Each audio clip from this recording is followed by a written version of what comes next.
Right. ప్రస్తుతం చూసుకుంటే మనకి అమెరికా, ఇజ్రాయెల్ ఒకవైపు ఇరాన్ ఉంది. అమెరికా, ఇజ్రాయెల్ అయితే 2 కలిసి ఇరాన్ మీద అయితే దాడి చేస్తున్నట్లుగా కనిపిస్తుంది. మరి దీనిలోని నిజంగానే అంటే యుద్ధానికి ఉన్న ఆంక్షలు ఏవైతే ఉంటాయో, యుద్ధానికి ఉన్న రీతి ఏదైతే ఉంటుందో దీన్ని పక్కన పెట్టేసి అమెరికా, ఇజ్రాయెల్ ఏకధాటిగా ఇరాన్ మీద దాడి చేస్తోంది అన్నదైతే మనకి క్లియర్ గా కనిపిస్తుంది. సో అసలు ఓవరాల్ గా తీసుకుంటే ఇజ్రాయెల్, అమెరికా శక్తి ఎంత ఉంది? వాళ్ళ స్థావరాలు ఎలా ఉన్నాయి?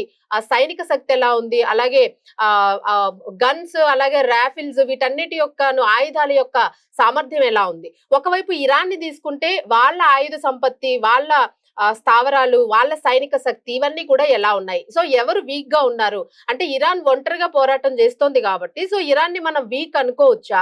ఐదర్ అమెరికా అండ్ ఇజ్రాయెల్ 2 కలిపి పోరాడుతున్నాయి కాబట్టి వీళ్ళ బలం మరింత పెరిగింది అని అనుకోవచ్చా? సో ఓవరాల్ గా ఈ డీటెయిల్స్ అని ఇవ్వడానికి మా కరెస్పాండెంట్ తేజ ఉన్నారు. సో తేజ దగ్గర మరిన్ని డీటెయిల్స్ అయితే తీసుకుందాం and latest updates also. Teja, over to you. ప్రస్తుతం చూసుకుంటే మనకి ఇరాన్ అండ్ ఇజ్రాయెల్, అమెరికా కలిపి యుద్ధం చేస్తూ ఉంది, దాడి చేస్తూ ఉంది ఇరాన్ పైన. సో అసలు ప్రపంచవ్యాప్తంగా తీసుకుంటే మనకి ఒక 51 దేశాల్లోని 128 సైనిక స్థావరాలను అమెరికా కలిగి ఉంది అని చెప్పేసి అంటూ ఉన్నారు. సో మీ దగ్గర ఉన్న అప్డేట్ ఏంటి? ఇప్పుడు ఏదైతే ఇజ్రాయెల్ అలాగే యుఎస్ ఈ 2 కూడా ఇరాన్ పైన అటాక్ చేసిన విధానాన్ని చూస్తుంటే నిజంగా 3వ ప్రపంచ యుద్ధం త్వరలోనే వస్తుంది అనేది అయితే మాత్రం పూర్తిగా అర్థం అవుతుంది. ఎందుకంటే ఒక పక్క ఇరాన్ ని సపోర్ట్ చేసిన కంట్రీస్ కూడా ఉన్నాయి. ఎందుకంటే ఆల్రెడీ ఇజ్రాయెల్ కి సపోర్ట్ చేస్తూ యుఎస్ కూడా అటాక్ చేస్తుంది కాబట్టి వీళ్ళకి వ్యతిరేకంగా ఉన్న కంట్రీస్ కూడా త్వరలోనే ఇరాన్ తో కలిసి అటాక్ చేసే ఆ పరిస్థితి కూడా ఉంది అనేది అయితే మాత్రం ఖచ్చితంగా అనిపిస్తుంది.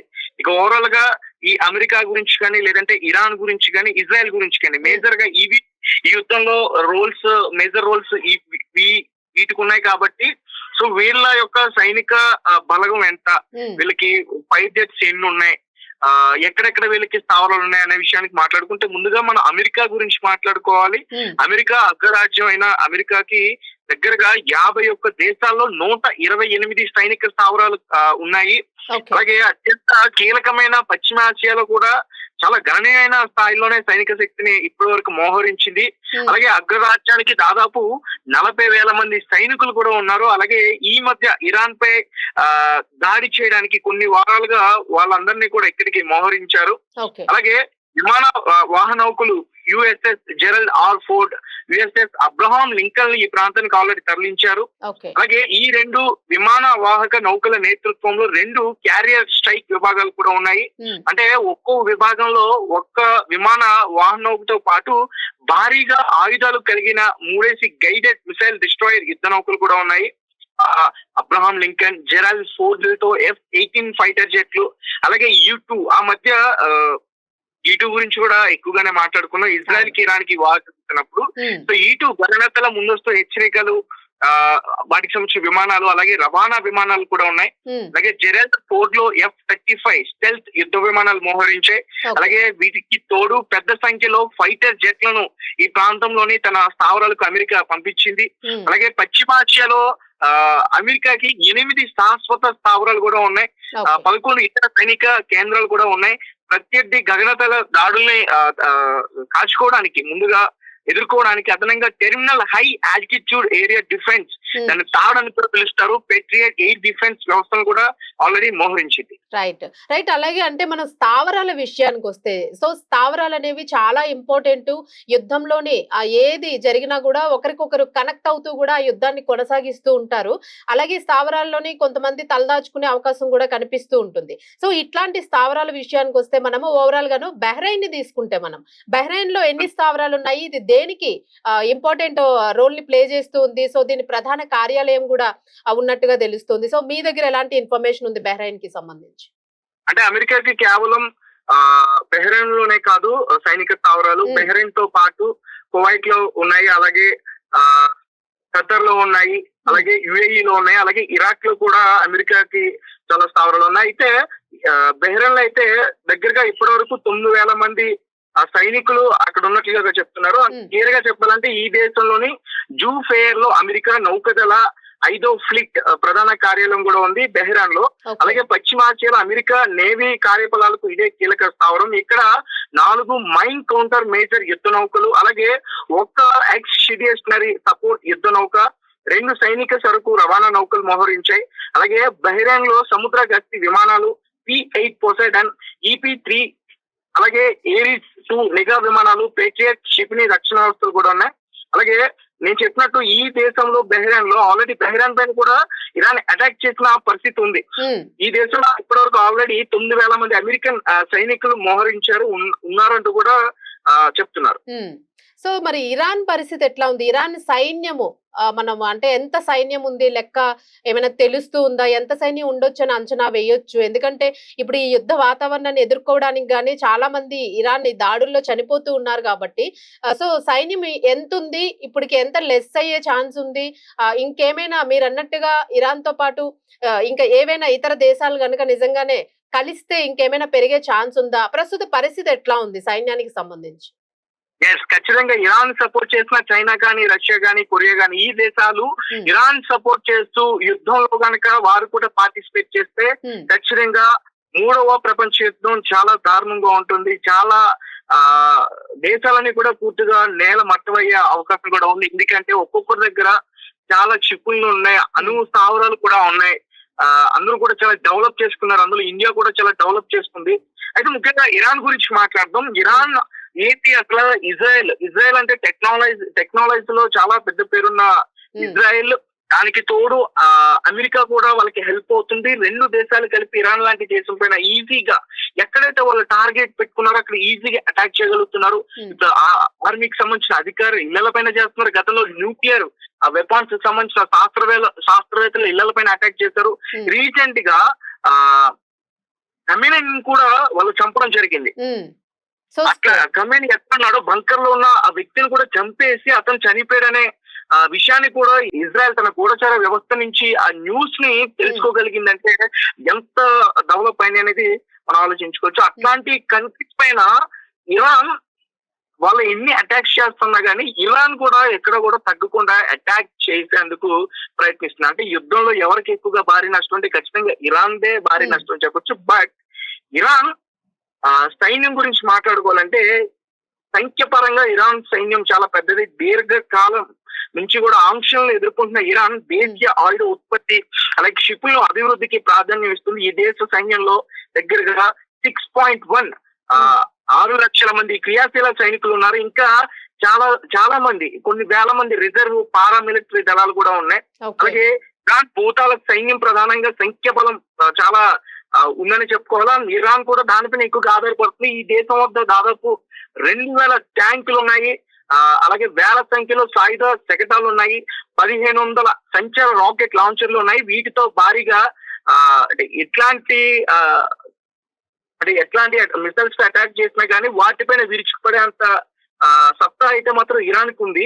అలాగే ఇరాన్ వద్ద 3,000కు పైగా బాలిస్టిక్ షిప్లు ఉన్నట్లుగా కూడా అంచనా వేస్తున్నారు. ఇప్పటి వరకు బెహ్రాన్ లో గానీ ఇతర కంట్రీస్ లో గానీ మిడిల్ ఈస్ట్ లో ఉన్న పశ్చిమ ఆసియాలో ఉన్న ఏదైతే కంట్రీస్ పైన అటాక్ చేస్తుందో బాలిస్టిక్ ఏదైతే క్షిపణులు ఉన్నాయో వాటితోనే అటాక్ చేస్తుంది ఇరాన్. అలాగే వీటిలో 1,300 కిలోమీటర్ల పరిధి కలిగిన హౌస్ కాసింగ్ ఫైబర్ షేకాన్ తరగతి అస్త్రాలు, అలాగే 1,350 నుంచి 1,950 కిలోమీటర్ల పరిధి కలిగిన గాదార్ హెచ్ వేరియంట్లు, అలాగే 2,000 కిలోమీటర్ల పరిధి కలిగిన తెజ్జిల్ మెజైల్ వ్యవస్థలు కూడా ఉన్నాయి. వీటికి తోడు 2 లక్షల మందితో కూడిన సుశిక్షిత ఇస్లామిక్ రెవల్యూషనరీ గార్డ్ కోర్ దళం చాలా ఇరాన్ లో బలం.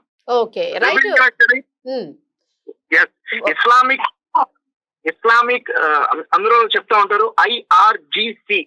సో ఇప్పుడు అక్కడ నాయకుడిని ఎన్నుకోవాలంటే సుప్రీం లీడర్ ఇప్పుడు ఒక పేరు వినిపిస్తుంది, అతను ఖమేనీ 2వ వారసుడు అని చెప్పేసి. ఇప్పుడు అతని నాయకుడిగా ఎన్నుకోవాలంటే ఇప్పుడు ఈ ఇస్లామిక్ రెవల్యూషనరీ గార్డ్ కోర్ దళం ఖచ్చితంగా అవసరం ఉంది. వాళ్ళ అవసరం ఖచ్చితంగా ఉంది. వాళ్ళు ఎవరికైతే మద్దతు ఇస్తారో అక్కడ లీడర్ గా ఉండే అవకాశం, నాయకులుగా అయ్యే అవకాశం, మళ్ళీ సుప్రీం లీడర్ అయ్యే అవకాశం వారికి ఉంటుంది. రైట్. అలాగే మనకి అంటే ఫోర్స్ అంటే ఆర్మ్ ఫోర్స్ అయితే మనం చూసుకున్నాము. ఆ సైనిక దళం ఎంత ఉన్నది అనేది మీకొక అంచనా ఉంది. అయితే ఒక్క దాంతోనే కాదు వాయుసేన అంటే ఎయిర్ ఫోర్స్ గాని లేదా నౌకాదళం గాని సో వీటి నుంచి కూడా అటాక్స్ జరుగుతూ ఉంటాయి కాబట్టి సో వాటిని కూడా ఎంత కవర్ అప్ చేస్తూ ఉన్నారు వీళ్ళసలు? ఎదుర్కోవడానికి ఎంత బలగం వీళ్ళ దగ్గర ఉంది మనం ఎక్స్‌పెక్ట్ చేయొచ్చు. అంటే ఎయిర్ ఫోర్స్ ఎంతుంది? అలాగే నౌకాదళం ఎంతుంది? ఎందుకంటే సముద్రంలోంచి కూడా అటాక్ చేసే ఛాన్స్ ఉంటుంది. మీరన్నట్టుగా బాలిస్టిక్ క్షిపణులు ఇవన్నీ గూడా ఉన్నాయి గాబట్టి, సో వీళ్ళు ఈ రెండిటి పరంగా గూడా ఎదుర్కోవడానికి ఎంత శక్తి సామర్థ్యాలు ఇరాన్ దగ్గర ఉన్నాయని మనం అంచనా వేసుకోవచ్చు. So air force and naval గురించి చెప్పండి. రైట్. అయితే ఇరాన్ లో గతంలో ఆల్రెడీ ఇజ్రాయెల్ తో అటాక్స్ జరిగాయి, యుద్ధం జరిగింది. కాబట్టి ఖచ్చితంగా అప్పుడు ఆ తీవ్ర స్థాయిలో ఇరాన్ నష్టపోయింది. ముఖ్యంగా హ్మ్. వైమానిక దాడిలో చాలా నష్టాన్ని అయితే చూస్తుంది. అయితే ప్రస్తుతం ఎట్లా ఉంది పరిస్థితి అనే దాని గురించి మాట్లాడుకుంటే ఇరాన్ వైమానిక దళంలో దగ్గరగా 551 విమానాలు ఉన్నాయి. హ్మ్. అలా వీటిలో చాలా వరకు పాతవే. అలాగే ఈ లోటును అధిగమించడానికి ఇరాన్ క్షిప్ని డ్రోన్లు, బహుళ అంచెలంచెల గగనతల రక్షణ వ్యవస్థల పైన ఆధారపడి ఉంది ప్రస్తుతం. ఓకే. వాయుసేన గురించి మాట్లాడుకుంటే, అలాగే నౌకాదళం గురించి మాట్లాడుకుంటే ఈ దేశం వద్ద జలంతర్గములు, ఫాస్ట్ అటాక్ క్రాఫ్ట్ తో కూడిన గస్తీ నౌకలు ఉన్నాయి. హ్మ్. అలాగే సహజంగా ఉన్న సముద్ర మార్గాలు కార్యకలాపాలు సాగించడం వీటి ప్రధాన ఉద్దేశం. అక్కడ యుద్ధ నౌకలు మూకుమ్మడి దాడి సామర్థ్యం, తీర ప్రాంతంలోని క్షిపణి వ్యవస్థలు బలమైన ప్రత్యర్థికి సవాళ్లు ఇవ్వగలవు. అలాగే దాని వద్ద దాదాపు 6,000 వరకు నౌకదళ మందుపాత్రలు కూడా ఉన్నాయి. వీటి సాయంతో హర్మూజ్ జలసంధిని తాత్కాలికంగా మూసేయవచ్చు. హ్మ్. ఓకే. రైట్. అలాగే మనం ఖతార్ అండ్ కువైట్ ఇవి కూడా చాలా ఇంపార్టెంట్ ప్లేసెస్. అలాగే నిన్న మనం చూసుకుంటే రైట్ మనం అలాగే తీసుకుంటే ఈ ఖతార్, కువైట్ అలాగే యూఏఈ ఇవన్నీ గూడాను. వీటిల్లో గూడా మనం నిన్నే చూసుకుంటే బుర్జ్ ఖలీఫాను కూడా అటాక్ చేసే ఛాన్సెస్ ఉన్నాయి అనేది గూడా విన్నాం. సో ఇది బుర్జ్ ఖలీఫాను మనం తీసుకుంటే ఈవెన్ టూరిస్ట్ స్పాట్‌గా గూడా బాగా డెవలప్ అయిన కంట్రీ. అండ్ టూరిస్టులు గూడా చాలా మంది ఇండియన్స్ గూడా అక్కడ టూరిజంకి వెళ్తూ ఉంటారు. సో ఇట్లాంటి టైంలోని నిజంగానే బుర్జ్ ఖలీఫా లాంటి ఒక మాన్యుమెంట్స్ లాంటి ప్లేసెస్ పైన లేదా ఇట్లాంటి టవర్స్ పైన అటాక్ చేస్తే అది నిజంగానే చాలా ప్రాణ నష్టం కూడా జరిగే అవకాశం ఉంటుంది. సో ఖతార్‌ని తీసుకుంటే ఖతార్ అండ్ కువైట్ కి సంబంధించి ఎలాంటి స్థావరాలు ఉన్నాయి? అలాగే ఎలాంటి ట్యాంకర్స్ అండ్ ఎయిర్ క్రాఫ్ట్స్ ఇవన్నీ కూడా ఎట్లా ఉంది అక్కడ? ఖతార్ రాజధాని దోహా ఎక్కడైతే ఉందో అక్కడ హ్మ్. అమెరికాకు సంబంధించిన సైన్యం సెంట్రల్ కమాండ్ కు ప్రధాన కార్యాలయం ఉంది. అలాగే ఈ స్థావరంలో 10,000 మంది అమెరికన్ సైనికులు ఇప్పటికే మోహరించారు. ఇక్కడ నిఘా విమానాలు, ఫైటర్ జెట్లు, ఇంధనం నింపే ట్యాంకర్స్, అలాగే ఎయిర్ క్రాఫ్ట్లు, C-17A హ్మ్. గ్లోబ్ మాస్టర్ వంటి సైనిక రవాణా విమానాలు కూడా ఉన్నాయి. అలాగే పేట్రియాట్ క్షిపణి రక్షణ వ్యవస్థలు, వీటికి తోడ్పాటు కోసం AN/CPY-2X బ్యాండ్ రాడర్ ఇవి కూడా ఖతర్ లో ఉన్నాయి. ఓకే. అలాగే కువైట్ విషయానికి వస్తే కువైట్ విషయంలో కూడా అమెరికాకి అనేక స్థావరాలు ఉన్నాయి. హ్మ్. క్యాంప్ అరిఫ్ జాన్ ఇరాక్ సరిహద్దుకు 40 కిలోమీటర్ల దూరంలో అలీ ఆల్ సలేం స్థావరం ఉంది. అలాగే ఇరాక్, సిరియాలో మోహరించే సైనిక విభాగాలకు క్యాంప్ బ్యూరింగ్ వీటిది కేంద్రంగా ఉంటూ హ్మ్. కువైట్ లో అమెరికా MQ-9 డ్రోన్లు సహా అవి కూడా ఉన్నాయి. అలాగే నిఘా విమానాలు, సైనిక రవాణా విమానాలు కూడా నిర్వహిస్తుంది అమెరికా. ఓకే. రైట్. ఇక యూఏఈ పరిస్థితి ఏంటి? సో ఎందుకంటే అబుదాబికి దగ్గరలో ఉంటుంది. సో దీని పరిస్థితి ఎలా ఉంది? అబుదాబిలో గూడా ఈవెన్ ఇండియన్స్ చాలా మంది మైగ్రెంట్స్ ఉన్నారక్కడికి. సో అక్కడ పరిస్థితి ఎలా ఉంది? వాళ్ళ దగ్గర ఎంత సైనిక శక్తి అలాగే క్షిపణుల శక్తి ఉంది వాళ్ళ దగ్గర? రైట్. మనం కేవలం యుఏఈ బలం గురించి మాట్లాడుకోవట్లేదు. యుఏఈలో అమెరికాకున్న బలం ఏంటో దాని గురించి మాత్రమే మనం మాట్లాడుతున్నాం. రాజధాని అంటే యుఏఈకి సంబంధించిన రాజధాని అబుదాబికి దక్షిణాన ఉన్న అల్ దఫ్రా వైమానిక స్థావరాన్ని యుఏఈతో పాటు అమెరికా కూడా ఉపయోగించుకుంటుంది. 2 దేశాలకు ఉపయోగపడుతుంది అది. ఇక్కడ అగ్రరాష్ట్రానికి చెందిన 380వ ఎయిర్ ఎక్స్పిడిషనరీ విభాగం ఉంది. అందులో 10 విమాన స్క్వాడ్రన్లు, అలాగే MQ-9 రిపేర్ వంటి డ్రోన్లు ఉన్నాయి. శిక్షణ కేంద్రం కూడా ఉంది. అలాగే యుఏఈలో గగనతల ముందస్తు హెచ్చరిక విమానాలు కూడా మోహరించాయి. దుబాయ్ లోని జెబల్ అలీ ఫోర్ట్ ను అమెరికా విమాన వాహన నౌకలు, ఇతర యుద్ధ నౌకలు ఆల్రెడీ సందర్శిస్తున్నాయి. ఓకే. ఓకే. రైట్. అలాగే ఇరాక్ గూడా దీని పరిస్థితి ఎలా ఉంది? అలాగే ఇక్కడ వైమానిక స్థావరాలు అలాగే అమెరికాకి సంబంధించి ఎలా మోహరించున్నాయి? ఇది ఇక్కడున్న ప్లేస్‌కి సంబంధించి ఇరాన్ మీద ఎక్కువ అటాక్ జరిగే అవకాశానికి ఏదైనా ఎక్కువ ఉందా సైనిక శక్తి? ఇక్కడ ఎలా ఉంది అసలు? రైట్. ఇరాక్ చూసుకుంటే ఇరాక్ దేశంలోనే ఐన్ అల్ అసద్ వైమానిక స్థావరంలో అమెరికా మోహరింపులు ఆల్రెడీ ఉన్నాయి. అలాగే ఉత్తర ఇరాక్ లోని కుర్దిస్తాన్ లో ఉన్న ఎర్బల్ వైమానిక స్థావరం అమెరికా దాని మిత్రపక్షాలకు శిక్షణ కార్యక్రమాలు కూడా, యుద్ధ విన్యాసాలు కూడా హబ్ గా ఉంది. అలాగే బాగ్దాద్ ఉత్తర కుర్దిష్ ప్రాంతం పశ్చిమ ఎడారిలో దగ్గరగా 2,500 మంది అమెరికన్ సైనికులు ఉన్నారు. అలాగే ఈ దేశంలో అఫాసి పోరాట హెలికాప్టర్లు, చినూక్ MH-60M, బ్లాక్ హాక్ హెలికాప్టర్లు, అలాగే కొన్ని నిఘా విమానాలు కూడా అక్కడ ఉన్నాయి. Okay, right. అలాగే సౌదీ అరేబియా అండ్ జోర్దాన్, దీనికి సంబంధించి ఇక్కడ మనం ఓవరాల్ గా చూసుకుంటే అమెరికా హస్తం చాలా ఎక్కువగా కనిపిస్తుంది. వీళ్ళకి సంబంధించి స్థావరాలు కూడా మనకి ఎక్కువ కనిపిస్తూ ఉన్నాయి. అలాగే సైనిక శక్తి కూడా ప్రతి చోట కూడా మోహరించి ఉన్నట్లుగానే కనిపిస్తుంది. సో ఇప్పటి వరకు మనం మీరు అన్నట్టుగా అమెరికాకి సంబంధించి స్థావరాలకి సంబంధించి మనం ఈ అప్డేట్ అంతా చేస్తూ ఉన్నాం. So Saudi Arabia and Jordan కి సంబంధించి అమెరికా శక్తి ఎంత ఉంది అక్కడ? సో దెన్ మనం ఇజ్రాయెల్ గురించి మాట్లాడుకుందాం. రైట్. సౌదీ అరేబియా విషయానికి వస్తే అమెరికాకు సంబంధించి సైనికులు 2,500 మంది ఉండొచ్చని ఒక అంచనా అయితే వేస్తున్నారు. అలాగే అమెరికా సైనికులు విమానాలు కార్యకలాపాలకు తోడ్పాటు అందిస్తున్నారు. వీరు రియాద్ కు 60 కిలోమీటర్ల దూరంలో ఉన్న ప్రిన్స్ సుల్తాన్ ఎయిర్ బేస్ లో పనిచేస్తున్నారు. అక్కడ అమెరికాకు చెందిన పేట్రియట్ క్షిపణి రక్షణ వ్యవస్థలు, డాట్ వ్యవస్థలు కూడా ఉన్నాయి. అలాగే జోర్డాన్ విషయానికి వస్తే ముఫాపాక్ ఆల్ సల్తీ వైమానిక స్థావరంలో అమెరికా సైన్యానికి చెందిన 332వ ఎయిర్ ఎక్స్పెడిషనరీ విభాగం ఉంది. అక్కడ F-35 యుద్ధ విమానాలు ఉన్నాయి. మొత్తం మీద ఈ దేశంలో 3,188 మంది అమెరికా సైనిక సిబ్బంది ఉన్నట్లు కూడా ఒక అంచనా ఉన్నారు. అలాగే ఈజిప్ట్, సిరియా, యెమెన్, ఇజ్రాయెల్ లో అమెరికా పరిమిత స్థాయిలో చాలా సైనిక ఉనికి ఉందని అయితే మాత్రం ఖచ్చితంగా చెప్పొచ్చు. రైట్, ఎగ్జాక్ట్లీ కరెక్ట్ పాయింట్ మీరు చెప్పింది. అండ్ ఇజ్రాయెల్ సైనిక శక్తి మనం చూసుకుంటే ఇప్పటి వరకు మీరు అమెరికాకి సంబంధించిన వెపన్స్ కానివ్వండి, అలాగే వైమానిక నౌకా దళాలకి సంబంధించి, అలాగే స్థానిక స్థావరాలకి సంబంధించి, సో ఇవన్నీ వెల్ ఎక్స్ప్లెయిన్డ్ అండ్ మనకు ఒక అంచనా అయితే వచ్చేసింది. సో ఇప్పుడు ఇజ్రాయెల్ సైనిక శక్తి ఎంత ఉంది అని అనుకోవచ్చు? అక్కడ సైన్యం పరిస్థితి ఏంటి? రైట్. ఇక ఇజ్రాయెల్ విషయానికి వస్తే అంటే మిలిటరీతో పోల్చుకుంటే సంఖ్యపరంగా ఇరాక్ తో పోలిస్తే ఖచ్చితంగా ఇజ్రాయెల్ సైనిక శక్తి చాలా తక్కువే. అయితే చాలా పరిజ్ఞానం, అధునాతన పరిజ్ఞానం, మెరుపు వేగంతో బలగాలను మోహరించగల సత్తాపై ఇజ్రాయెల్ ఆధారపడుతుంది. ఈ దేశం వద్ద 1.7 లాక్ దగ్గరగా 1,70,000 మంది సైనికులు అయితే ఉన్నారు. అలాగే 4,60,000 మంది రిజర్వ్ దళాలు ఉన్నాయి. కొన్ని ట్యాంక్, సాయుధ శకటాల్లో వేగం, ఆధునిక టార్గెటింగ్ వ్యవస్థలు ఉన్నాయి. స్వయం చాలిత శతఘ్ని దళాలు ఉన్నాయి. అలాగే వాయుసేన గురించి మాట్లాడుకుంటే ముఖ్యంగా ఇజ్రాయెల్ వద్ద 600 యుద్ధ విమానాలు ఉన్నాయి, హెలికాప్టర్లు ఉన్నాయి. వీటిలో F-16, F-35 వంటి ఫైటర్ జెట్లు ఉన్నాయి. వీటికి తోడు అత్యంత ఖచ్చితత్వంలో లక్ష్యంగా చేసుకోగల నిఘా సేకరణ సామర్థ్య విమానాలు ఇజ్రాయెల్ సొంతం. అత్యంత ఖచ్చితత్వంలో దాడి చేయగల సామర్థ్యం, నెట్వర్క్ ఆధారిత యుద్ధ వ్యవస్థ ఈ దేశం కలిగి ఉంది.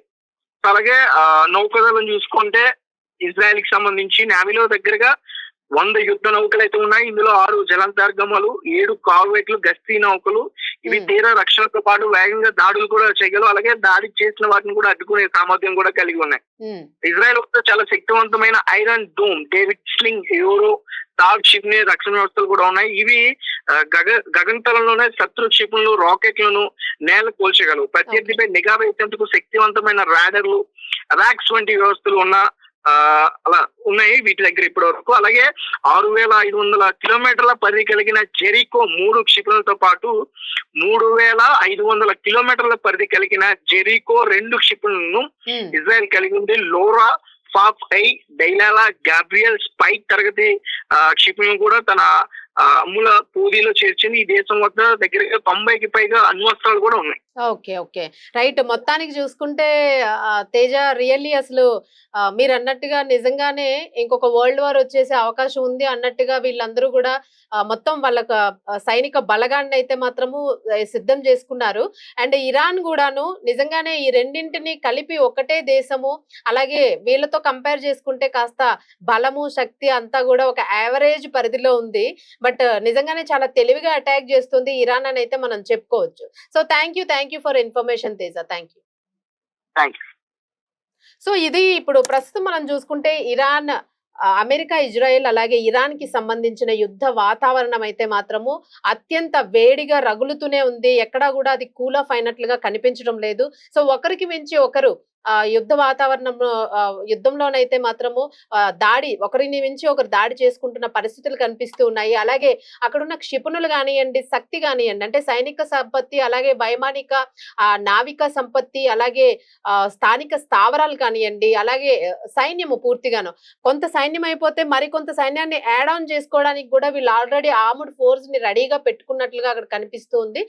సో మొత్తానికి ఈ యుద్ధము ఎప్పటికి కూల్ ఆఫ్ అవుతుంది, అలాగే ఇరాన్ కి ఇంకా ఇతర దేశాల శక్తి ఖచ్చితంగా కావాల్సి వస్తుందా అనేది కూడా ఇక్కడ పెద్ద క్వశ్చన్ మార్క్ గా ఉంది. ఎందుకంటే యుద్ధం ఇలాగే కొనసాగితే ఖచ్చితంగా ఇతర దేశాల సపోర్ట్ కూడా తీసుకోవాల్సిన అవసరం పడొచ్చేమో ఇరాన్ కి. ఇప్పటి వరకు అయితే మాత్రం చాలా ధైర్య సాహసాలతో అయితే ఎదుర్కొంటున్న పరిస్థితి కనిపిస్తుంది. సో మరిన్ని లేటెస్ట్ అప్డేట్స్ కోసం చూస్తూనే ఉండండి రెడ్ టీవీ.